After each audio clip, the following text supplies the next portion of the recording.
I didn't cry at her funeral. I stood there in my black coat, slightly hunched over from the wind, and just stared at the coffin as if it were something abstract. As if inside was not the person I had lived with for 6 years, but a piece of furniture from a past life. Everyone around me was sobbing. Her friend Meg was almost falling to her knees. Laura's mother was holding onto some priest's hand, even though she never believed in church.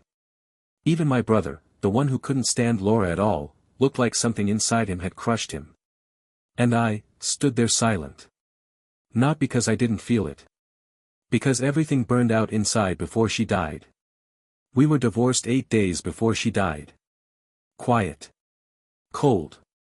Like a business transaction. We sat across from each other in the lawyer's office, signing papers without making eye contact. She brought her paperwork in a neat folder, not a mark on it. Always punctual to the point of mania. When the lawyer asked if there were any comments, she just shook her head. I didn't say anything. Good luck, she said, rising. You too, I replied. Those were the last words we exchanged in her lifetime. But I still remember that last night, when she slept on the couch because it was stuffy in the bedroom. I went over to her, not because I wanted to find out anything, but I just wanted someone alive around me. I touched her shoulder and she woke up abruptly, with a startled cry. Is that you? Who else? I was confused. Are you okay? Yeah. It just seemed like it. She turned away, and I left. And the next morning, she didn't say a word. I think she knew even then that she was leaving. Not just out of the apartment. A week later, I got a call about a car accident.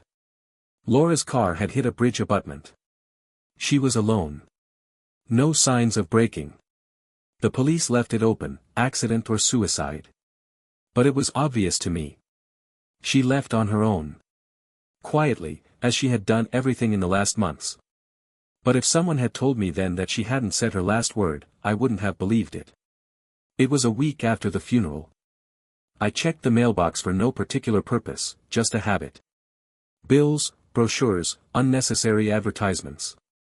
And one envelope. A thick envelope. White. No stamps. No forwarding address. It has my name on it. Just my name. Alex. I recognized the handwriting immediately. It was so recognizable that I think if I had been shown just one letter, I would have known it was her. Those neat, rounded letters. Like the postcards, like the notes in her notebook. I went back to the apartment, locked myself in, sat at the table. And just stared at the envelope for about 10 minutes. My hands wouldn't listen. I was afraid there would be something inside, final. Some final goodbye that I'd never recover from. But inside was something else. Hey, Alex. Don't freak out. If you're reading this letter, it means I'm gone. But this isn't goodbye. It's a beginning. You think I left because I couldn't cope. That after the divorce, I just didn't have the strength left. That's not true. It was deeper than that. I couldn't talk about it out loud anymore. But I left a mark on you. Not because you owe me anything. It's because you need to know. Start with the box under the bed. It's always been there. But you never asked. Laura. I reread the letter 3 times. It was strangely calm, even, without reproach. Not a hint of resentment, not a drop of guilt. It was the letter of the man who was preparing me. For what? I got up and went into the bedroom. There was dust under the bed, piled magazines, an old phone charger. And a box. I knew we kept old photos, souvenirs, movie tickets in there. But when I pulled it out, I realized, it was locked. Combination lock. Tried our wedding day. 0. Her birthday. Also no. My birthday is a click. That's funny. And a little scary. Inside is a notebook. Gray, no writing. And a flash drive. I opened the notebook. Laura's handwriting was there. I never thought I'd start keeping a diary. But it seems the only way to stay sane is to record everything that happens. It all started with dreams. The same scenes, the same people. Not mine. Then the phone calls. Someone speaking in my voice. Then the signs. Things in the house moved.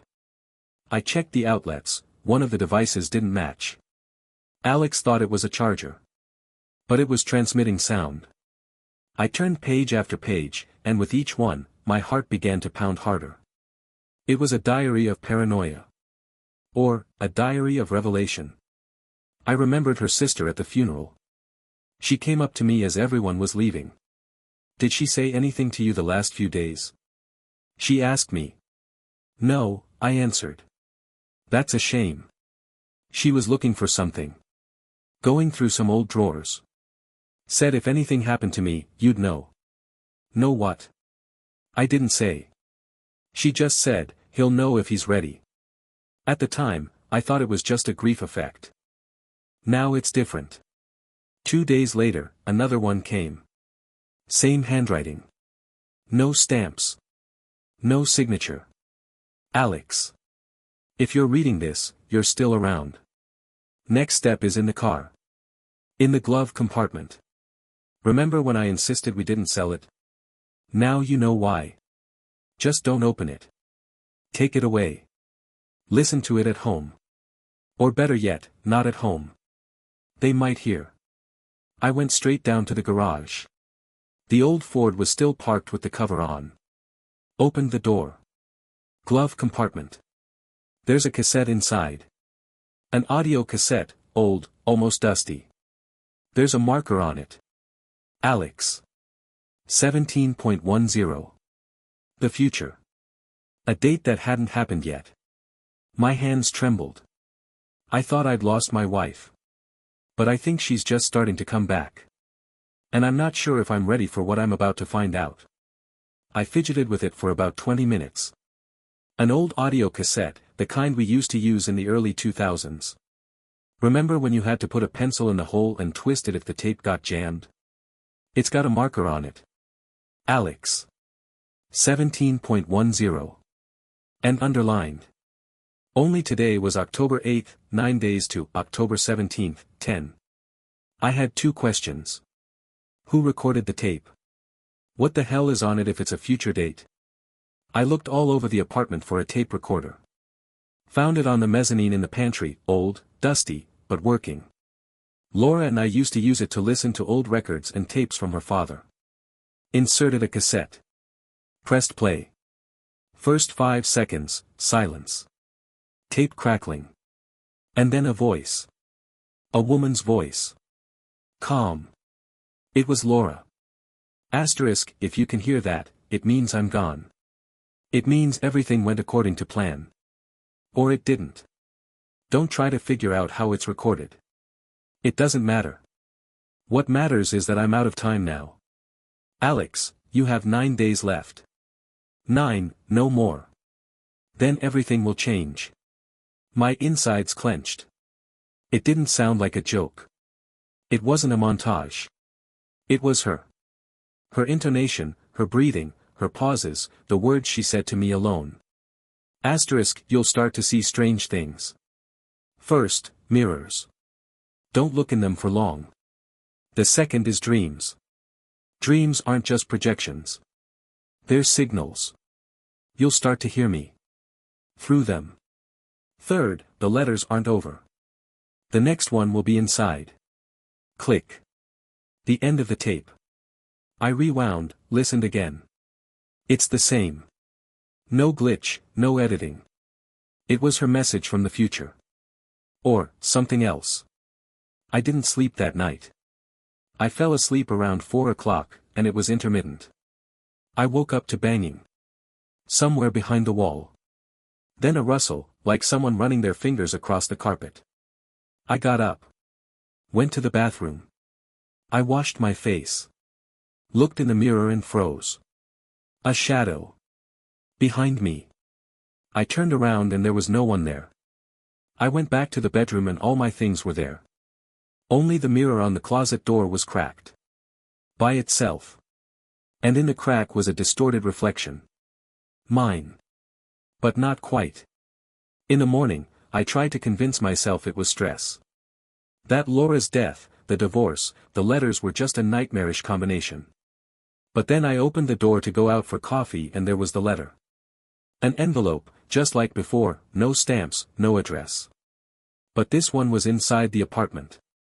Lying neatly on the hall table. I didn't give the keys to anyone. No one came in. I definitely locked it. I opened it. Inside was more than just a letter. A flash drive. And a note. Alex. This is from the bedroom camera. It's been on since September 28th. I put it on when I realized I wasn't going to make it to the end. Take a look at it. But only once. I inserted the flash drive into the laptop. One file. MP4. Title. 04_10_last. The video is of our bedroom. Night vision. Laura is lying on the bed. Then abruptly wakes up, sits up, looks at the camera. They came early, she whispers.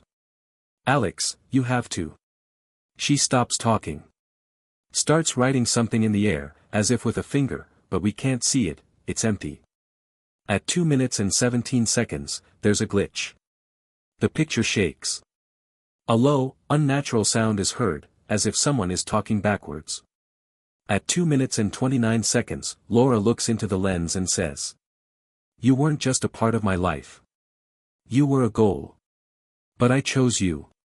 I violated the instructions. Now they're coming for you too. The screen goes blank. I went to a counselor. Yeah, I know, sounds like the typical move of a hero who doesn't know if he's going crazy. But I had to talk to someone. Dr. Marie Lang.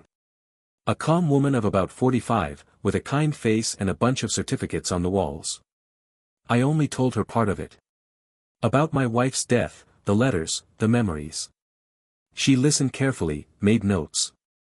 And you're sure it's all happening in real life? She asked me. I'm more than sure. Alex, sometimes trauma displaces reality. We see things that don't exist. Because it's easier to cope. And if it does exist, then you should gather evidence. But just, don't lose yourself. It's important to distinguish reality from interpretation. I came home with a splitting headache. Maybe I really am crazy. Maybe this grief is making me schizophrenic. I went to the kitchen, opened the refrigerator and there was another sheet of paper. Handwritten on it. You're not crazy. But if you hesitate, you'll lose. That same night, I woke up to a sound in the hallway. The light switch didn't work. The light bulb was blinking. I went out, got my bat from the closet. And I saw a silhouette at the door. I froze. He stood there, not moving. And then slowly reached out and placed a new envelope on the floor. And he disappeared. Literally. Out of the frame. As if he'd never existed. This envelope didn't have my name on it. It said. Don't open it unless you're ready to die before the end. I didn't know what made me wake up that night, some inner click, a premonition, or just the fact that I no longer felt the boundary between dream and reality. Everything was mixed up, tapes, letters, videos, scraps of words, her voice. And the last envelope, which was waiting by the door as the final point. I knew there would be nothing comforting inside. No explanations, no goodbyes. Just a trail. A trail back to where it all began. Or should have ended. I opened it. Inside was a key. Metal, old. And a note. Alex. If you're reading this, you've made it. A key to a door you've already opened once before. Warehouse 17, in an old archive outside of town. Inside, you'll find the answers. Just remember, once you open it, you can't go back. Hurry. There's not much time left. This place seemed ripped from another time. Old brick buildings, rusty locks, concrete corridors, the smell of dust and something forgotten. I knew I'd been here, that memory sat deep, somewhere in my skull like an old scar. I slid the key into a panel that looked too technologically advanced for this place. A click. The door opened. Inside, not an archive. More like, a lab. Or a simulation room. Tables, monitors, servers. In the center, a chair. Someone was sitting in it. There was a folder on the table. Paper.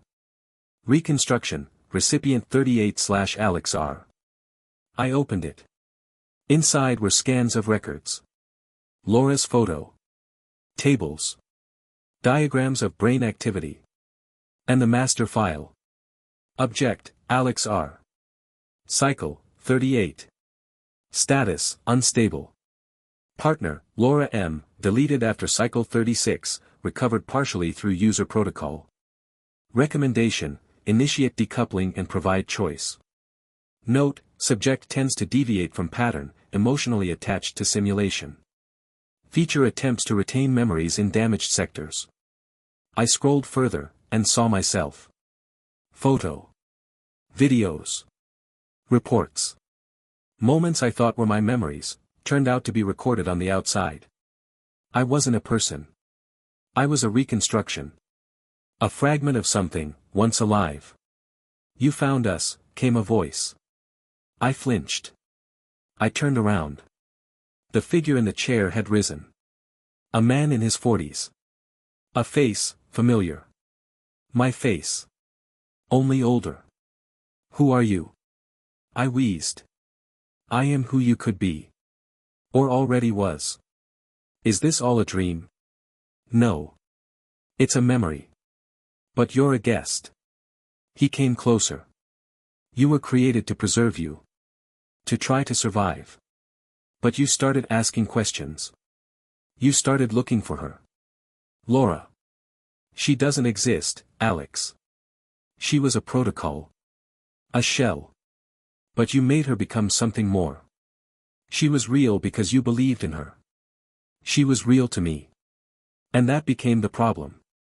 He handed me a tablet. On the screen, 2 choices. Green circle accept the restart. Save the current version. Forget everything. Red circle end the cycle. Abort the restore. Exit. If you restart, you'll live. You'll be happy. And her? She'll be gone. Never. Not in any form. And if I get out? Then it'll be over. You'll wake up. Or you'll die. We don't know. I was staring at the screen. In my head, hundreds of voices, her face, her smell, her "I'm sorry" letters. I knew if I stayed, it would be a lie. But if I left, it would be the end. And then it hit me. I remembered, before. Before the letters. Before the divorce. Before all those tapes. Me and Laura. Real. Real. We're riding our motorcycle along the coast. She's laughing. We stop at a cliff. If everything disappeared, she says, would you still be looking for me? I look at her. Always. I haven't pressed a single button. I turned around. And walked out of the room. Without a word. No goodbye. And that's when everything started to fall apart. The floor cracked. The walls shimmered. The lights went out. I ran down the hallway, feeling reality recede. As if layer after layer was being peeled away behind me. The world became transparent. Voices became echoes. And at the very end, I heard her voice. Alex, you found me. Thank you. I woke up. In a hospital. A real one. Lights. A monitor next to the bed. And 4. And Laura. Real. You've been unconscious for 4 days, she whispered. After the accident. I thought you wouldn't wake up. Was it a dream? It was a memory, Alex. And you didn't forget. I went through the simulation, the shadows, the lies, and the destruction. Only to see her again. Sometimes love isn't real. Sometimes it's a choice to stay in it. Even if the rest of the world tells you, she's fictional.